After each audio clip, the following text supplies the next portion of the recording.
అందరికీ నమస్కారం. యూటీవీకి స్వాగతం. యూటీవీ మీ టీవీ మనందరి టీవీ. యూటీవీలో మరొక అంశంతో మీ ముందుకు వస్తూ ఉన్నాం. అన్నిటికీ ప్రామాణికత ఉంది, దైవత్వానికి ప్రామాణికత లేదా? అన్నిటికీ ప్రామాణికత ఉంది. గాలిని కొలుస్తున్నారు, నీరుని కొలుస్తున్నారు, భూమిని కొలుస్తున్నారు, ఆకాశాన్ని కొలుస్తున్నారు, అన్నిటిని కొలుస్తూ ఉన్నారు. ఇంత విద్యాబుద్ధులు నేర్చుకున్నటువంటి, ఇంత పరిజ్ఞానం వచ్చినటువంటి కంప్యూటరిజంలో, ఈ కంప్యూటర్ యుగంలో ఎందుకు దేవుణ్ణి గుర్తుపట్టలేకపోతూ ఉన్నారు? అన్నిటికీ ప్రామాణికత అనగా కొలత, అన్నిటిని కొలిసి వాటి పరిమాణాన్ని తెలుసుకుంటున్నారు. మరి దైవ జ్ఞానానికి కూడా, దేవునికి కూడా ఒక పరిమాణం ఉంటుంది, ఒక కొలత ఉంటుంది. ఎవరు పడితే వారు దేవుడు కాదు. నేను దేవుణ్ణి కాలేను, మరి మీరు దేవుళ్ళు కాలేరు. కానీ దేవుడు అని ఆయనను పిలవాలంటే ఆయనకు ఒక ప్రామాణికత, కొలత ఉంది. ఏమిటి ఆ కొలత అనంటే, దేవుడు పవిత్రుడు, దేవుడు సత్యము, దేవుడు వెలుగు అని మనం ఆయనను చూడొచ్చు. పవిత్రత అంటే పాపం లేనిది. పాపం అంటే దానికి కొన్ని లక్షణాలు ఉన్నాయి. కామము, క్రోధము, లోభం, మదం, మోహం, మత్సరం అని. ఇది ఆధ్యాత్మిక గ్రంథాల యొక్క ఆధారంతో చెప్తున్నా నేను. కాబట్టి ఈ కామ, క్రోధ, లోభం, మదము, మాత్సర్యాలు లేనిదే పవిత్రత. సత్యము అంటే నిత్యం ఉండేవాడు. వెలుగు అంటే చీకటి క్రియలు, చీకటి లేనటువంటి వాడు.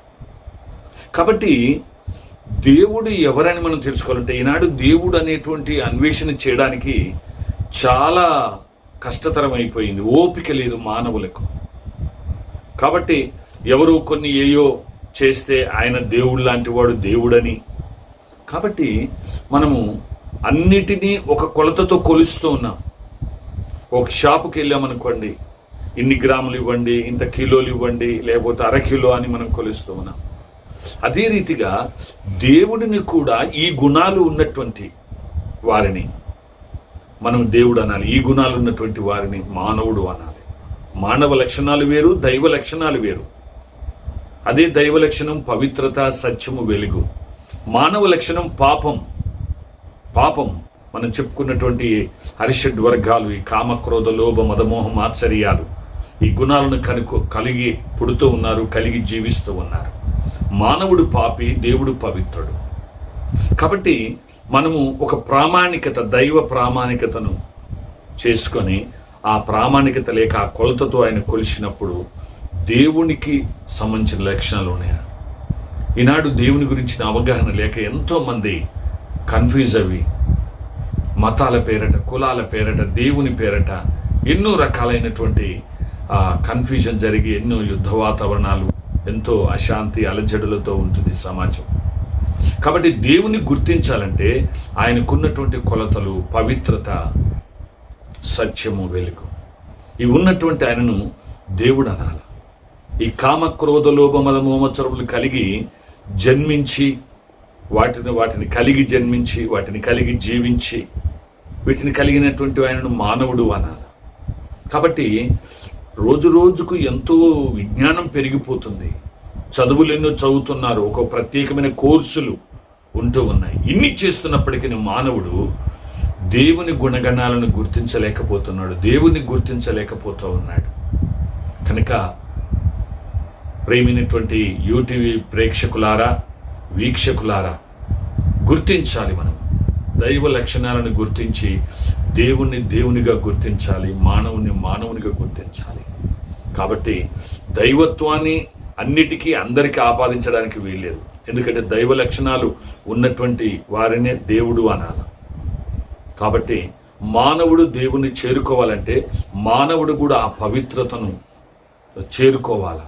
చేరుకొని అప్పుడు దైవ ప్రత్యక్షతను పొందుకోవాలి. కనుక అన్నిటికీ ప్రామాణికత ఉంది, దైవత్వానికి ప్రామాణికత కూడా ఉంది. ఆ గుణ లక్షణాలు, దైవ లక్షణాలను గుర్తించగలిగితే దేవుణ్ణి గుర్తించగలుగుతాం. ముఖ్యంగా ఈ పవిత్రత, ఈ సత్యము, ఈ వెలుగు ఎవరిలో ఉందని ఈ ప్రపంచములో దేవుళ్ళు, దేవతలు అనబడినటువంటి వారు, రాజులు, చక్రవర్తులు, మహానుభావులు అనేటువంటి వారిని మనము ఆ కొలత కొలిచి చూస్తే ఒక్క యేసుక్రీస్తు ప్రభుల వారే మనకు కనపడుతూ ఉన్నారు. ఎందుకంటే ఆయన పవిత్రుడు, ఆయన పవిత్రుడు, పాపము లేనిటువంటి వాడు. అంటే జన్మ పాపం అంటుకోలేదు. ఆయన కన్యకకు జన్మించాడు, అదే రీతిగా ఆయన జన్మించి పెరిగి పెద్దవాడై మరి పాపమును అనుభవించలేదు. కాబట్టి జీవితములో పాపము లేదు, జన్మత పాపము లేదు. కాబట్టి ఆయన పవిత్రుడు. ఆయన సత్యము, నేనే సత్యమును అన్నాడు. సత్యము అనగా నిత్యం ఉండేది, అంటే మరణము లేనిది. కాబట్టి మరణము మానవుల కొరకు ఆయన మరణాన్ని ఎదుర్కొని దాన్ని ఓడించి పోరాడి దాన్ని జయించి తిరిగి లేచాడు. మూడో దినమున ఆయన నిత్యం ఉండేవాడు. అందుకే బైబిల్ చెప్తుంది, నేను ఇదిగో మృతుడనైతిని గాని యుగ యుగములకు సజీవుడనై ఉన్నాను అని అంటాడు. ఆయన వెలుగు, నేను లోకమునకు వెలుగై ఉన్నాను అన్నాడు. ఆయనలో చీకటి క్రియలు లేవు. అనగా చీకటి క్రియలు అనగా కామ, క్రోధ, లోభ, మదము, మాత్సర్యాలు అనేటువంటివి. కాబట్టి మరి ఈ రకంగా మనము కొలిచి ప్రామాణికత, దైవ ప్రామాణికతను మనం గుర్తించి తెలుసుకోవాల్సిన అవసరం ఉంది. ఎన్ని చదువులు చదివినా, ఎన్ని పదవులు చేసినా, ఎంత ధనము సంపాదించినా, భూలోకములు ఎంత గొప్పవారమైనా దేవుణ్ణి దేవునిగా గుర్తించాలి. మానవుణ్ణి మానవుడిగా గుర్తించి మానవుణ్ణి ప్రేమించాలి, గౌరవించాలి, చేతనైన సహాయము చేయాలి. దేవుణ్ణి దేవునిగా గుర్తించి ఆ దైవ లక్షణాలు ఉన్నటువంటి దేవుణ్ణి పూజించాలి, ఆరాధించాలి, స్తుతించాలి. కాబట్టి అప్పుడు నిజంగా మరి మానవుని జీవితం సార్థకమవుతుంది. కనుక మరి దైవత్వానికి ఉన్న ప్రామాణికతను మరి గుర్తించి దేవునిగా మనము ఆరాధించి స్తుతించినట్లయితే ఆ దైవజనుడు పొందుకోగలము. కాబట్టి మరి అన్నిటికీ ప్రామాణికత ఉంది. అన్నిటినీ ప్రామాణిక ఒక కొలతతో కొలుస్తున్నాము. దేవుని కూడా ఒక కొలత ఉంటే దాంతో కొలిస్తే నిజదేవుడు ఎవరో మనకు తెలుస్తుంది. అప్పుడు మనము దైవత్వాన్ని చేరుకోగలము, దైవాన్ని చేరుకోగలము, మోక్ష ప్రాప్తిని పొందుకోగలము. అట్టి కృప అందరికీ కలుగును కాక. యూటీవీని నిరంతరం చూస్తూనే ఉండండి, వీక్షించండి, సబ్స్క్రైబ్ చేసుకోండి. మరెన్నో విషయాలు, సత్యాలు, సార్వత్రికపరమైనటువంటి సత్యాలను మనం తెలుసుకోగలము. యూటీవీ మీ అందరి టీవీ, మన టీవీ.